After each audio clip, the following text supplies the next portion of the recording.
ආයුබෝවන් යාළුවනේ හැමෝම සාදරයෙන් පිළිගන්නවා අපේ YouTube channel එකට. ඔන්න හුඟක් දෙනෙක් බලන් හිටපු වීඩියෝ එක. ඔයත් කුඩා පරිමාණයෙන් හෝ ව්‍යාපාරික මට්ටමින් බොයිලර් කොකොල් පාලනය කරන කෙනෙක්ද? එහෙම නැත්නම් අලුතින්ම මේ වැඩේ පටන් ගන්න ඉන්න කෙනෙක්ද? එහෙනම් අද වීඩියෝ එක ඔයාලට ගොඩක් වැදගත් වේවි. අද අපේ කුකුල් පැටවුන්ට 4 වෙනි දවස. පැටවුන්ගේ මුල් කාලින වර්ධනය නියමිත බරට ලබා ගන්න නම් මේ 4 වෙනි දවසේ ඉඳන් ලබා දෙන බෙහෙත් සහ සත්කාර ඉතාමත් තීරණාත්මකයි. මම කලින් වීඩියෝ වල අරගෙන ආවා පළවෙනි දවසේ ඉඳන් 3 වෙනි දවස වෙනකන් කොහොමද මේ සත්තුන්ව බලාගන්නේ කියලා. ඒ වගේම ඒ සත්තුන්ට මොනවද දෙන්න ඕනේ බෙහෙත් කියලා. ඉතින් අද මම වීඩියෝ එකෙන් කතා කරන්නේ 4 වෙනි දවසේ මේ පැටවු ටික බලාගන්නේ කොහොමද කියලා. ඒ වගේම කලින් වීඩියෝ එකේ මම ඔයාලට පැහැදිලි කරා 4 වෙනි දවස උදේ වෙනකොට කූඩුව ලොකු කරලා රේක් කරන්න ඕනේ කියන එකත්. අපි සත්තු ගෙනාපු මුල්ම පැය 3 විටමින් එකක් ලබා දුන්නට පස්සේ ඊළඟ දවස් 3ම අපි දුන්නේ ඇන්ටිබයොටික් එකක්. ඉතින් අපි ආය ආරම්භ කරන්න ඕනේ 4 වෙනි දවස මුල ඉඳන් ආය විටමින් එකක් දෙන්න. අපි මොනවද මේ සත්තුන්ට දෙන විටමින් එක? අද කතා කරමු ඒ ගැන. යාළුවනේ අපි කුකුල් පැටවුන්ගේ මුල් දින කීපය තමයි එයාලගේ මුළු ජීවිතේම වර්ධනය තීරණය කරන වැදගත්ම කාලය. ඉතින් අද 4 වෙනි දවසේ ඉඳන් මම මගේ පැටවුන්ට ලබා දෙන ප්‍රධාන ඖෂධ වර්ග දෙකක් තියෙනවා. පළමුවෙනි බෙහෙත් එක තමයි ටික්ටොනික්. මම ඉස්සෙල්ලාම මේ ටික්ටොනික් කියන බෙහෙත් එක ගැන ඔයාලට හඳුන්වලා දෙන්නම්. ඉතින් යාළුවනේ ටික්ටොනික් කියලා කියන්නේ හොතෙක් විටමින් එකක්ම විතරක් නෙමෙයි. මෙය විටමින් සහ ඇමයිනෝ අම්ල ඉතා ඉහළ සාන්ද්‍රණයකින් යුක්තව නිපදවා ඇති වර්ධනය වේගවත් කරන දියරමය අතිරේකයක්. මේ ටික්ටොනික් වල තියෙන ප්‍රධාන පෝෂක වර්ග මොනවද? පළවෙනි එක තමයි විටමින් A. පෙනීම සහ ශ්ලේෂ්මල පටලවල නිරෝගීභාවයට මෙන්න මේ විටමින් A උපයෝගී වෙනවා. දෙවැනි එක විටමින් D3.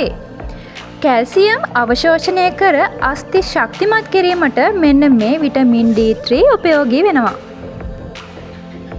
තුන්වෙනි එක තමයි විටමින් E. සෛල ආරක්ෂා කිරීමට සහ ප්‍රතිශක්තියට විටමින් E අපිට ප්‍රයෝජනවත් වෙනවා.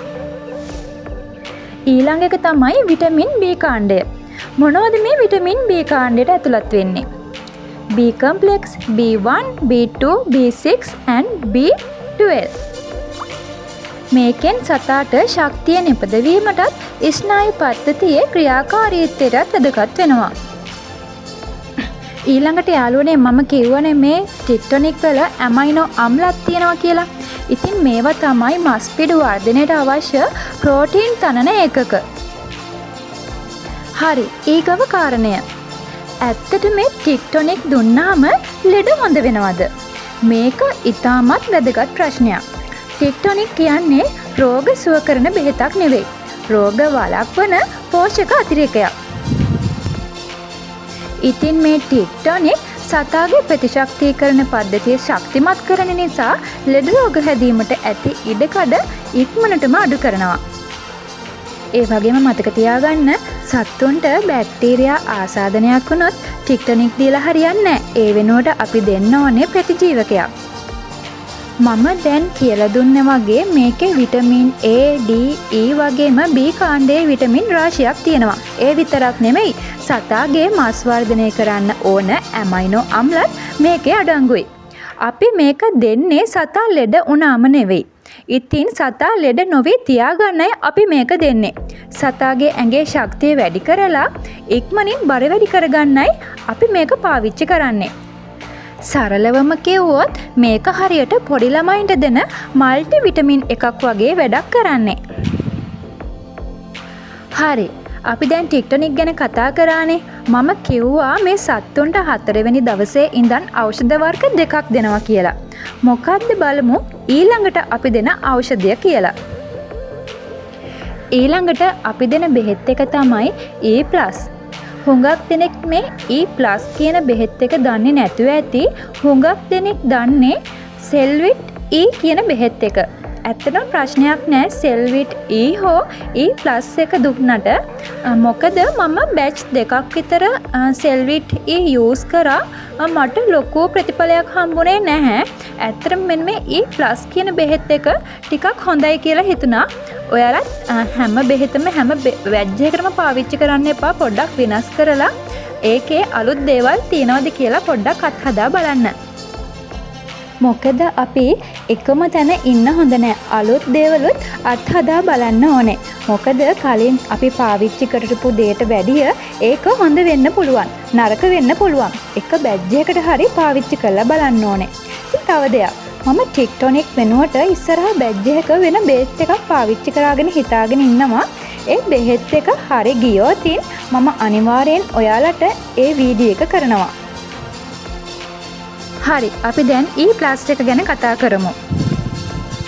ඇත්තටම මේ E+ කියන්නේ සිරුරේ සෛල ආරක්ෂා කරන ප්‍රතිඔක්සිකාරක සංයෝගයක්. මේකේ ප්‍රධාන වශයෙන් විටමින් E සහ සෙලීනියම් අඩංගු වෙලා තියෙනවා. මොනවද මේ විටමින් E සහ සෙලීනියම් කියන්නේ? ඉස්සෙල්ලම කතා කරමු විටමින් E ගැන. සත්තුන්ගේ ප්‍රතිශක්තිකරණ පද්ධතිය ශක්තිමත් කරන්න මෙන්න මේ විටමින් E අපිට උවමනා වෙනවා. විශේෂයෙන්ම කුකුලන්ගේ ස්නායු පද්ධතිය නිරෝගීව තබා ගන්න මේක අත්‍යවශ්‍යයි. හරි, ඊගොට කතා කරමු සෙලීනියම් ගැන. මෙන්න මේ සෙලීනියම් නිසා විටමින් E වල ක්‍රියාකාරීත්වය තවත් වේගවත් කරනවා. ඒ කියන්නේ මස්පිඩු වර්ධනයට සහ සෛල විනාශ වීම වැළැක්වීමට මේ උදව් වෙනවා. ඊළඟට අපි කතා කරමු E+ බොයිලර් සත්තුන්ට දෙන්නේ ඇයි කියලා. බොයිලර් සත්තු ඉතා වේගයෙන් බර වැඩි වෙන නිසා එයාලගේ ඇටකටු සහ මස්පිඩු වලට ඒ බර දරාගත නොහැකි වෙලා කකුල් පණ නැති වෙන්න පුළුවන්. ඉතින් මේ E+ මගින් සතාගේ ශක්තිය වැඩි කරලා එම තත්ත්වය වළක්වා ගන්න උදව් කරනවා. අද අපේ පැටවුන්ට 4 වෙනි දවස. පළමු දවස් 3 අපි සත්තුන්ව බලාගත්තා. අද තමයි අපේ සත්තුන්ගේ ඇඟ අතුලේ ෆවුන්ඩේෂන් එක හදන දවස. අද මම පාවිච්චි කරන්නේ ලෝකයේම පිළිගත්ත හොඳම විටමින් දෙකක්. ඒ තමයි ටික්ටොනික් සහ E+. අපි කොහොමද බලමු මේ වගේ මාත්‍රාවන් දෙන්නේ කියලා. යාළුවනේ 4 වෙනි දවසේ උදේ ඉඳන් 5 වෙනි දවසේ උදේ වෙනකම් මෙන්න මෙහෙමයි මාත්‍රාව. ජලය ලීටර් 1කට ටික්ටොනික් මිලිලීටර් 1යි. ජලය ලීටර් 1කට E+ මිලිලීටර් 1යි. කොහොමද දෙන්නේ? 4 වෙනි දවසේ උදේ ඉඳන් 5 වෙනි දවසේ උදේ වෙනකම් හරියටම දවසක් වතුර ලීටර් 1කට ඒ දෙකම මිලිලීටර් 1 ගානේ. හරි, ඔයාලට තේරුනේ නැත්තම් මම මෙහෙම කියන්නම්. මම අද සත්තුන්ට දෙන්න පුරවගත්තේ ජලය ලීටර් 20යි. එතකොට මම ටික්ටොනික් මිලිලීටර් 20කුයි E+ එකකින් මිලිලීටර් 20කුයි තමයි දාගත්තේ. ඉතින් යාළුවනේ ඔයාලට මම කියලා දීපු දේවල් තේරෙන්නේ නැති මොනවා හරි දෙයක් තියෙනවා නම් පහළ තියෙන කමෙන්ට් සෙක්ෂන් එකේ කමෙන්ට් එකක් දාන්න. මම අනිවාර්යෙන්ම ඒකට රිප්ලයි කරන්නම්. ඔන්න ඊට පස්සේ යාළුවනේ 5 වෙනි දවසේ උදේ ඉඳන් සතාට දින 8ක් වෙනකන් මෙන්න මෙහෙමයි මාත්‍රාව වෙන්න ඕනේ. ජලය ලීටර් 1කට ටික්ටොනික් මිලිලීටර් භාගයයි. ජලය ලීටර් 1කට E+ මිලිලීටර් භාගයයි. එතකොට යාළුවනේ අපි ලීටර් 20ක් පුරවගත්තොත් ටික්ටොනික් මිලිලීටර් 10යි. E+ එකෙන් මිලිලීටර් 10යි. තේරුණා නේද? ඒ වගේම යාළුවනේ සත්තුන්ට බෙහෙත් දෙද්දී අපි පැය 24න් 24ටවත් බෙහෙත් එක මාරු කරන්න ඕනේ. ඔයා හිතන්නකෝ අපි අද උදේට බෙහෙත් එක හදනවා හෙට පහුවදා වෙනකම්ම බෙහෙත් එක හදනවා. එහෙම හදන්න එපා. අනිවාර්යෙන් පැය 24න් 24ට බෙහෙත් එක අලුත් වෙන්න ඕනේ. ඒ වගේම තමයි සත්තුන්ගේ වතුර භාජන හොඳට පිරිසිදු කරන්න. ඉතින් මුල් දින 7 කියන්නේ එයාලා අපි පරිස්සමෙන්ම බලා ගන්න ඕනේ. පොඩි හරි විස බීජයක් කියොත් එයාලට ලෙඩ වෙන්න පුළුවන්. ඒ වගේම තමයි යාළුවනේ විශේෂ කාරණයක්. අපි පළවෙනි දවසේ ඉඳන් සත්තුන්ට දවස් 8 වෙනකම් මේ කර බෙහෙත් කෝස් එක අනිවාර්යෙන් කරන්න. මොකද මේ දවස් 7 ඇතුළත තමයි මේ සතා හොඳින් වර්ධනය වෙන්නේ.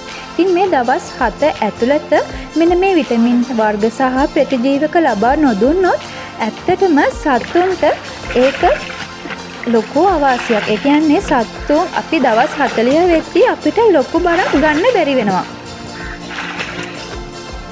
ඒ වගේම තමයි යාළුවනේ දවස් 7න් පස්සේ අපිට නිගමනයකට එන්න පුළුවන් මෙන්න මේ සත්තු බෝඩර් වෙලාද නැද්ද කියලා. ඇත්තටම සත්තු බෝඩර් වුණොත් අපිට අවසානයේ හොඳ බරකට යන්න පුළුවන්.